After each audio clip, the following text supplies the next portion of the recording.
That is not something we can address today. I'm letting the court know that she needs help, and you're Okay, thank you. Thank you. Thank you. You're denying her the help that she needs. The court cannot do anything about that today. Okay. You will be held accountable. You will be held accountable. You got it. Okay. All right, we're all set. Thank you. You'll be held accountable, asshole. Hey everyone, we're back in court today with a familiar name, Jeffrey Bloom.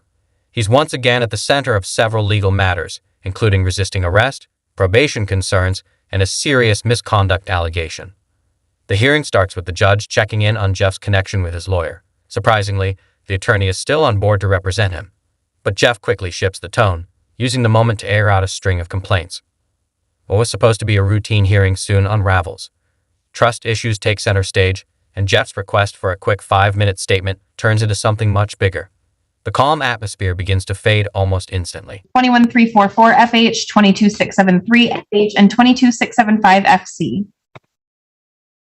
Good afternoon, Your Honor. Amy Reiser, appearing on behalf of the people. Good afternoon. On behalf of Jeff Bloom. Jeff, would you state your name for the record, please? Jeffrey Bloom. Good afternoon. Judge, you set this hearing in part to see how Jeff and I were getting along. I will be quite frank with the court. Jeff and I have had our ups and downs. I just want to tell Jeff I still want to be his attorney. I still think he and I can work this matter out, including going to trial. And but again, though, I'll just leave it at that, and I'll let Jeff say what he wants to say. Okay. So before we get to Mr. Bloom, Ms. Reiser, was there anything you wanted to put on the record? No, Your Honor, we had some further investigation that was requested while I was on medical leave. And the first attempt at that further investigation was refused by the defendant, so it did not take place. The Sheriff's Department was professional and set that up again, and he was transported to the Michigan State Police Northville post for that further investigation, and that has been done, and I provided that supplemental report to Mr. Killowell. Can I see the court? So we've complied with the statutory obligation. I would just put that on the record. Thank you. You're welcome. Okay. So anything further before I turn to Mr. Bloom on that subject, Mr. Killowald? No, Your Honor, I received the results of that. I went and spoke with Jeff about that. He disagreed of what actually had happened, but nonetheless, I'd still like to remain as attorney on the three. If he's got a VOP, one matter of resisting the police officers, and then the most serious matter. Begins by raising concerns about his treatment behind bars. He claims he hasn't been able to sleep properly for over a month, blaming frequent disruptions like doors slamming near his cell every half hour. He also says he's been denied access to key documents, has no privacy, and feels mentally drained. While these are serious claims, the courtroom's focus is on legal proceedings, not the conditions at the jail. His attorney remains silent, likely recognizing that this isn't the right moment to bring these issues forward. Still, Jeff presses on, determined to have his voice heard. The judge listens, but it's clear their patience is wearing thin. Now. Okay. Mr. Bloom, good afternoon. What would you like me to know? Your Honor, I would really like to just have like 5 minutes to place some things on the record before or do I just talk about Mr. Killowald? Can I place a few things on the record? Well, the thing is, I'm not sure what you're going to say. I'm not sure if it's advisable for you to say them. If you restrict what you're about to say to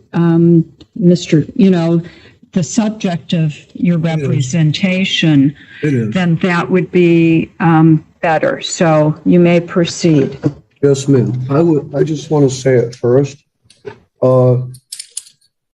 I've made Mr. Killowald aware of barbaric treatment here at the jail. As you see, I'm in handcuffs, Your Honor. I have been subjected lately to sleep deprivation. They have started closing all the doors, these 3 doors outside of my cell in Max area. I haven't slept more than a half hour at a time for over a month. Okay, Your Honor. So my thoughts are a little scattered. And I'm trying to be articulate and let you know that I don't think I'm going to be able to continue with Mr. Kilowald, so we don't have any further confusion. Anyway, Your Honor, when, back on, they stole all my paperwork. I made Mr.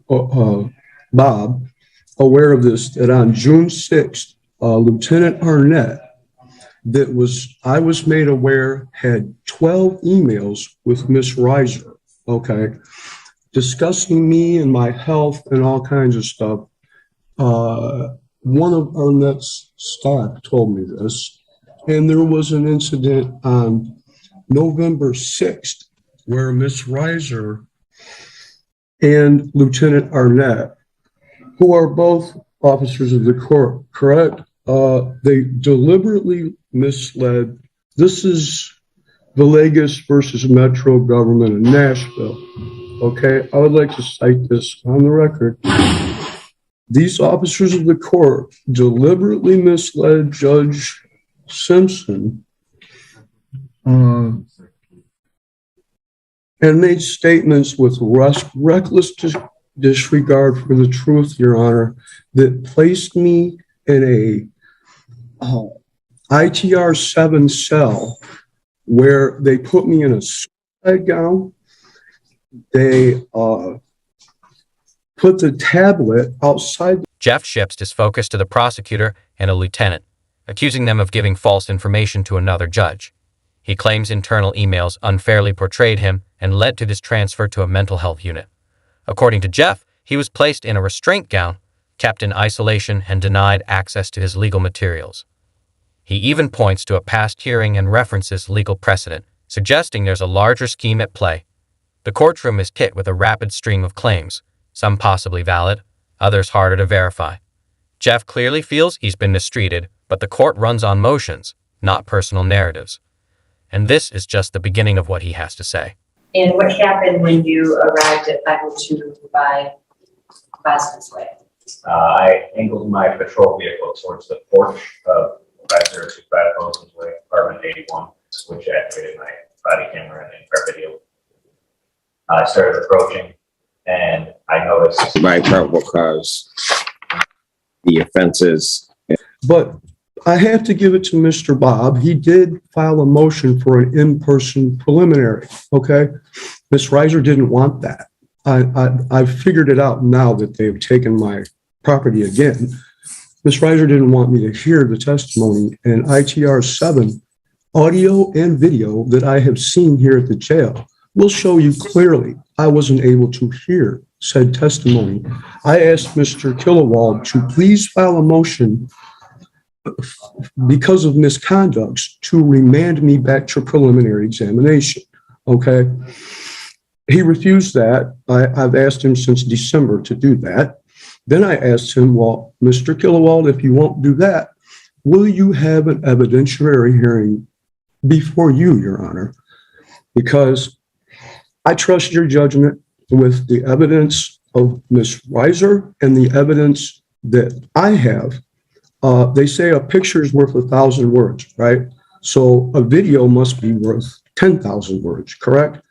Now, the pictures that I have are 11 hours after the supposed incident.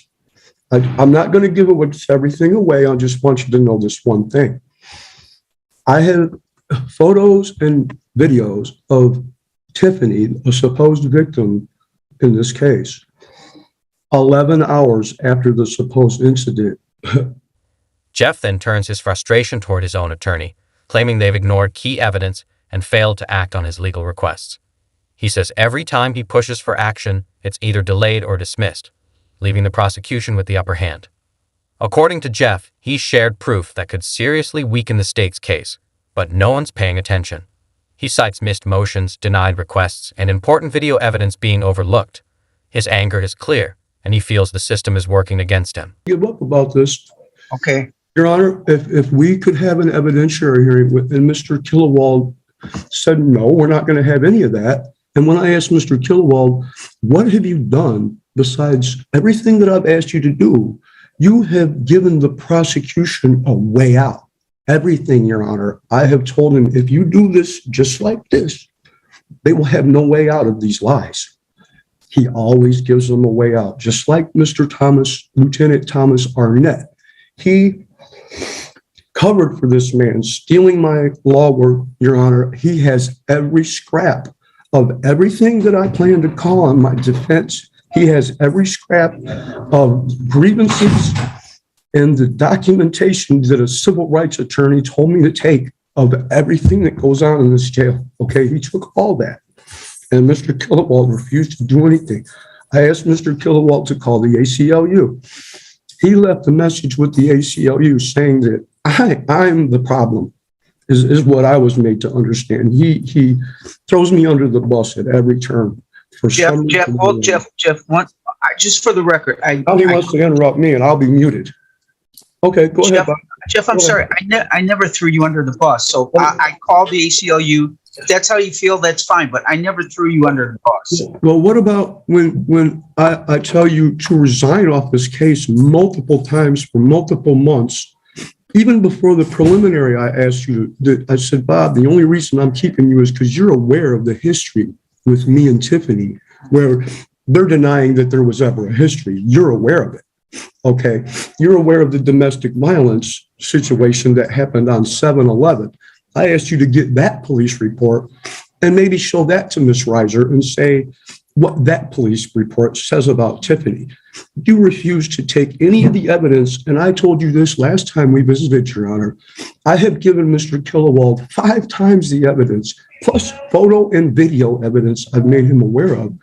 And I said, look, you can take this to Ms. Reiser, and if she is about her oath to seek the truth and not just a conviction, she will have a lot of questions for the people that have accused me of these crimes, Your Honor. Your Honor, I'm aware that I've got 3 files in your courtroom and I've been in a lot of trouble. Okay, I understand that. But to accuse me of the things I'm being accused of, but you can look in there and see that that is the most disgusting, disrespectful thing you could ever say about me. When I think of something like that happening to somebody, I think of my mother. Tensions rise as Jeff claims he has photos and video taken just hours after the incident, showing the alleged victim without any visible injuries. He believes this clearly proves his innocence. However, he says his attorney refused to submit the footage, which he sees as a betrayal. In Jeff's eyes, instead of defending him, his legal team is holding him back. But there's a catch. None of this evidence has officially made it into the court record. Until it's filed, it remains just talk. Jeff's core complaint: his lawyer isn't fighting the case, just going through the motions.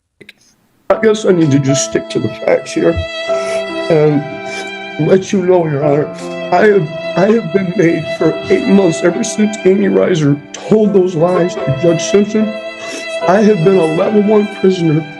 They deny me showers for 4 and 5 days at a time sometimes, and when I do get to take a shower, I'm in handcuffs like this, Your Honor. I can't even move.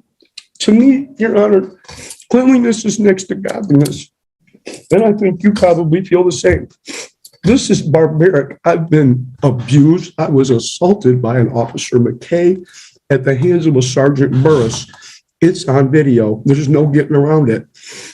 The civil rights attorney that I have looking into this is from Bloomfield Hills, Your Honor. She's not buying any of this. And anyway, I don't think I can carry on with Mr. Killewald because the last thing he said to me several times when I told him he needed to file a motion to resign from my case, he said, if you fire me, you're going to get 30 years. And he'll wave like this. And he'll walk out. Now, I'm not going to say I've been an angel with Mr. Killewald because every officer here will tell you me and him have gone at it in that interview room, okay? But, Your Honor, when someone comes up here and this is a rest of my life situation and you smirk at me and you laugh at me when I'm being totally serious with you, and I ask you what kind of evidence he says he's ready for trial, and we haven't even gone over the transcripts. Not 1 page of the transcripts have been gone over. Anyway, Your Honor, excuse me, I don't mean to be emotional, but you know, I've been here 11 months for things that are despicable. And I'm worried about my mother. I haven't seen my mother in a year.